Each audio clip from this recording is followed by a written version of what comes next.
अस्सलाम वालेकुम। मेरा नाम है शाहीन और मैं अपने किचन में आप सबको खुश आमदीद कहती हूँ। आज मैं अपने किचन में बगैर चीनी, बगैर दूध के ताकत और ग़िज़ाइयत से भरपूर शरबत बना रही हूँ। इफ्तार के लिए ये शरबत किसी नेमत से कम नहीं है, तो आप लोग ज़रूर इस रेसिपी को ट्राई कीजिएगा। इसके लिए मैंने 2 खाने के चम्मच खसखस ली है। खसखस को मैंने बहुत अच्छी तरह से धो लिया था, आप भी इसे लाज़मी धोइएगा, इसलिए कि इसमें बहुत ज़्यादा मिट्टी होती है। अब मैं इसके अंदर 2 खाने के चम्मच जो है चारों मगज़ शामिल कर रही हूँ।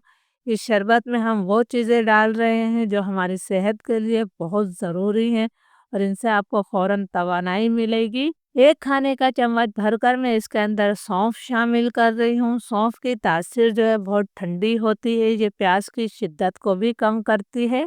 5 मैं इसके अंदर सब्ज़ इलायचियाँ शामिल कर देती हूँ। अब हम इसके अंदर 1 गिलास पानी शामिल कर रहे हैं और इन तमाम चीज़ों को मैं अच्छी तरह से मिक्स कर लेती हूँ।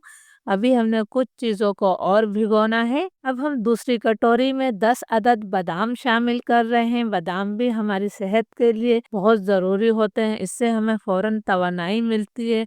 आप ये मत समझिएगा कि ये शरबत बहुत महंगा बनेगा। ये जो हम रंग-बिरंगी शरबत पीते हैं, उससे ये शरबत बहुत बेहतर है और बहुत ज़ायकेदार होता है। 7-8 मैं इसके अंदर जो है पिस्ते शामिल कर रही हूँ। अगर पिस्ते आपके पास हों तो डाल दीजिएगा, वरना बगैर पिस्तों के भी आप इसे बना सकती हैं। आधा गिलास मैंने इसमें पानी शामिल कर दिया है। इन तमाम चीज़ों को हम 4 घंटे के लिए भिगो कर छोड़ देते हैं। अगर आप अफ्तारी में ये शरबत बनाना चाहते हैं तो आप इसे सहरी में भी भिगो कर रख सकते हैं। तमाम चीज़ों को भीगे हुए 4 घंटे हो गए हैं, तो अब हमने इसका पेस्ट बनाना है। तो मैं एक ग्राइंडर जार ले रही हूँ, इसके अंदर हम तमाम चीज़ें डालेंगे जो हमने बादाम और पिस्ते भिगोए थे। इसका हमने पानी शामिल नहीं करना है, सिर्फ बादाम पिस्ते डाल दिए मैंने जार में। आप चाहें तो इनका छिलका भी उतार सकते हैं, लेकिन मैंने छिलका नहीं उतारा है। अब ये तमाम चीज़ें जो हमने भिगोई थी, इसे भी हमने जार के अंदर डाल देना है। इसके साथ ही मैं इसमें 6-7 काली मिर्चें शामिल कर रही हूँ। हम इस शरबत में चीनी का इस्तेमाल नहीं करेंगे, तो मैं इसके अंदर हस्बे ज़ायक़ा मिश्री शामिल कर रही हूँ। अगर आपके पास मिश्री नहीं है तो आप चीनी भी डाल सकते हैं। अब हम इसका पेस्ट बना लेते हैं। बाउल में मैंने बहुत सारा जो है बर्फ़ डाला है, इसलिए कि शरबत ठंडा यख़ी अच्छा लगता है।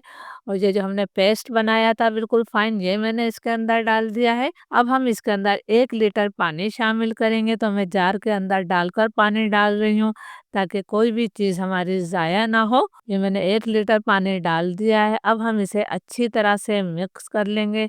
यकीन करें, जब अफ्तारी में आप 1 गिलास ये शरबत पिएँगे तो आपको अपने अंदर बहुत ज़्यादा तवानाई महसूस होगी, आपको कमज़ोरी किसी किस्म की महसूस नहीं होगी। तो ज़रूर इस रेसिपी को ट्राई कीजिएगा। अच्छी तरह से मैंने शरबत को मिक्स कर लिया है। आप मुझे इसका नाम ज़रूर बताइएगा, हम तो इसे सरदाई या फिर ठंडाई कहते हैं।